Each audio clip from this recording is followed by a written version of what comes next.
Shalom saudara-saudara yang dikasih oleh Tuhan. Bertemu lagi dengan saya Pendeta Triwindo. Kita akan bersama dalam perenungan firman Tuhan pada saat ini. Sebelum mendengarkan firman Tuhan, mari kita berdoa. Bapa, kami kembali berterima kasih Tuhan memberkati kami. Dan Tuhan juga sudah memberikan kesehatan dan memperlengkapi hidup kami dalam tugas dan tanggung jawab kami. Saat ini Tuhan, kami akan mendengarkan sebagian dari firman Tuhan. Biarlah Tuhan memberkati kami supaya kami boleh memahami firman-Mu. Ini doa kami ya Tuhan, dan nama Yesus kami berdoa. Amin. Baik saudara-saudara yang dikasih oleh Tuhan, pada saat ini saya akan berbagi kepada kita firman Tuhan dari Roma pasal 12 ayat 1 dan ayat 2. Roma pasal 12 ayat 1 dan ayat 2 saya akan bacakan untuk kita. Karena itu saudara-saudara, demi kemurahan Allah, aku menasehatkan kamu supaya kamu mempersembahkan tubuhmu sebagai persembahan yang hidup, yang kudus dan yang berkenan kepada Allah. Itu adalah ibadahmu yang sejati. Janganlah kamu menjadi serupa dengan dunia ini, tetapi berubahlah oleh pembaharuan budimu, sehingga kamu dapat membedakan manakah kehendak Allah, apa yang baik, yang berkenan kepada Allah dan yang sempurna. Amin. Saudara-saudara, mungkin firman Tuhan ini sudah sering kita dengarkan, tetapi untuk saat ini saya menyorot satu bagian saja, yaitu supaya kita berbeda dengan dunia ini. Tema yang saya berikan kepada kita, berani melawan arus. Berani melawan arus. Saudara-saudara yang dikasih oleh Tuhan, saya pernah membaca sebuah buku. Bukunya sederhana seperti sebuah komik, dituliskan oleh Anthony de Mello, ya, Anthony de Mello kalau tidak salah. Bukunya seperti komik, ada gambar-gambar dan ada penjelasan-penjelasan di sana. Satu waktu saya membaca satu bagian bercerita tentang 10 orang. Ada 10 orang hendak minum. Saya kurang ingat karena bukunya juga sudah tidak nampak lagi ya. Tapi setidaknya gambarannya sangat sederhana. Ada 10 orang yang sedang berusaha minum dari sebuah air, dari air di mungkin dalam seperti di gurun, itu di oasis itu. Jadi ada 9 orang yang minum langsung ke oasis itu tanpa media. Sedangkan satu orang dia minum dengan media, mungkin seperti cangkir lah itu kita sebutkan. Lalu yang satu orang ini berkata kepada yang 9 orang, "Mengapa kalian seperti itu? Lebih baik ketika kita minum kita menggunakan wadah." Lalu yang 9 orang katanya seperti ini, "Buktinya kami 9 orang menggunakan cara yang sama, sedangkan kamu hanya sendiri. Berarti kemungkinan kamu yang salah, bukan kami."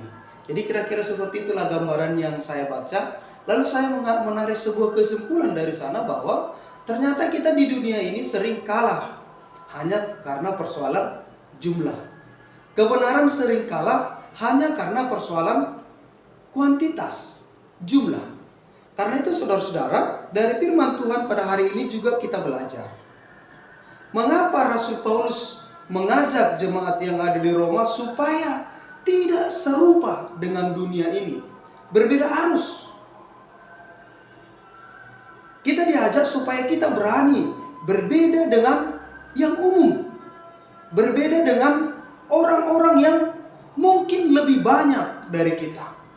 Dan dalam konteks ini, itu adalah mereka yang hidup sama seperti dunia ini. Nah, saudara-saudara yang dikasihi oleh Tuhan, janganlah kamu menjadi serupa dengan dunia ini. Apa yang salah dengan dunia ini sehingga kita tidak boleh menyerupainya?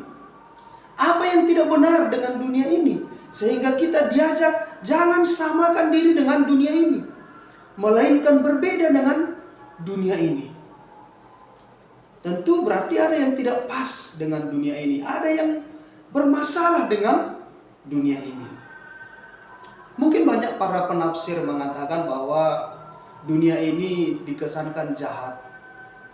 Sedangkan kita sebagai anak-anak Allah, sebagai anak-anak Tuhan, harus tidak boleh sama dengan dunia ini, yaitu dengan kejahatan-kejahatan mereka.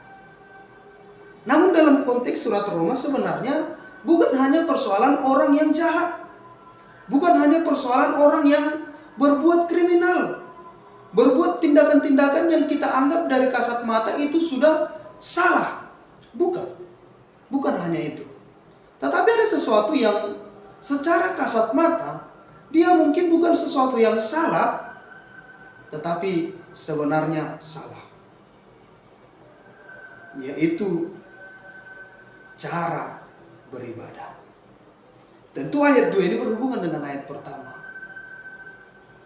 Bahwa ibadah yang sejati itu adalah ibadah dengan mempersembahkan seluruh tubuh.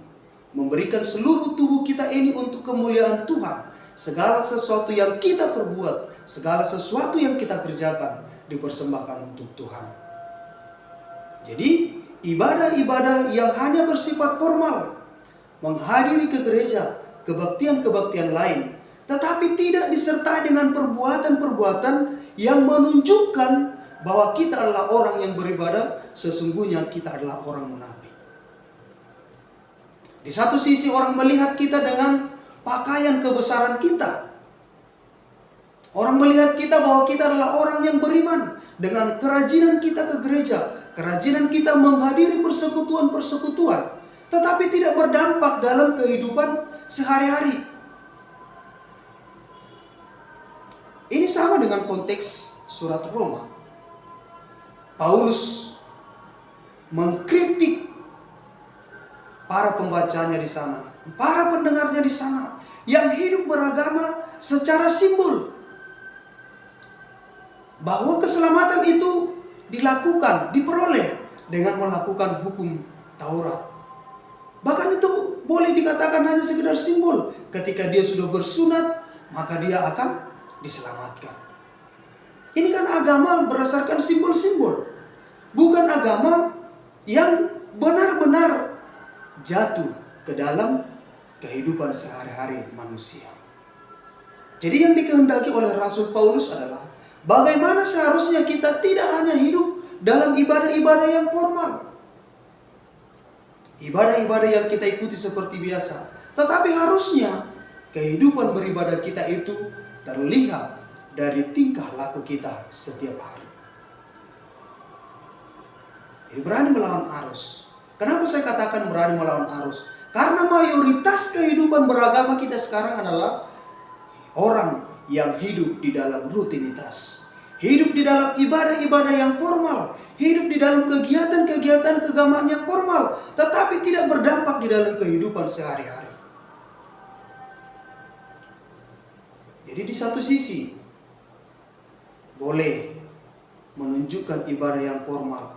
Tetapi ketika sudah masuk ke dalam kehidupan sehari-hari, hidupnya tidak berubah. Saya pernah mendengarkan sebuah lagu di YouTube. Setiap hari, hampir setiap hari pelayanan. Hampir setiap hari beribadah. Hampir setiap hari kebaktian. Tetapi hidupnya itu nggak berubah. Korupsinya tetap. Mencurinya tetap. Mabuk-mabukannya tetap. Jadi di satu sisi ibadahnya yang formal dia kerjakan, tetapi kehidupannya juga tetap di dalam dosa. Ibadah yang hanya bersifat formal. Dan itu sudah banyak. Kalau boleh kita terjemahkan sebenarnya itulah yang disebut dengan serupa dengan dunia ini. Itu sebabnya Rasul Paulus katakan jangan menjadi serupa dengan dunia ini. Lawan arus, berani tampil beda. Walaupun mungkin secara mayoritas seperti itulah dunia ini, tetapi kita sebagai orang-orang Kristen yang mengaku dirinya anak-anak Allah, jangan menyamakan diri dengan dunia ini. Identitas kita itu jelas, garang. Harusnya kita yang memberi pengaruh kepada dunia ini, bukan sebaliknya. Kita malah menjadi sama dengan dunia ini. Dan memang tantangannya berat, namanya pun melawan arus. Kalau di jalan raya kita melawan arus, biasanya itu kita satu lawan banyak. Ketika kami pelayanan di Siantar, ada dua di sana jalan yang satu arah, Jalan Merdeka dan Jalan Sutomo. Tentu kita nggak bisa melawan arah. Kalau kita melawan arah, kita dari satu arah, sedangkan dari lawan kita banyak. Demikian juga dalam kehidupan nyata.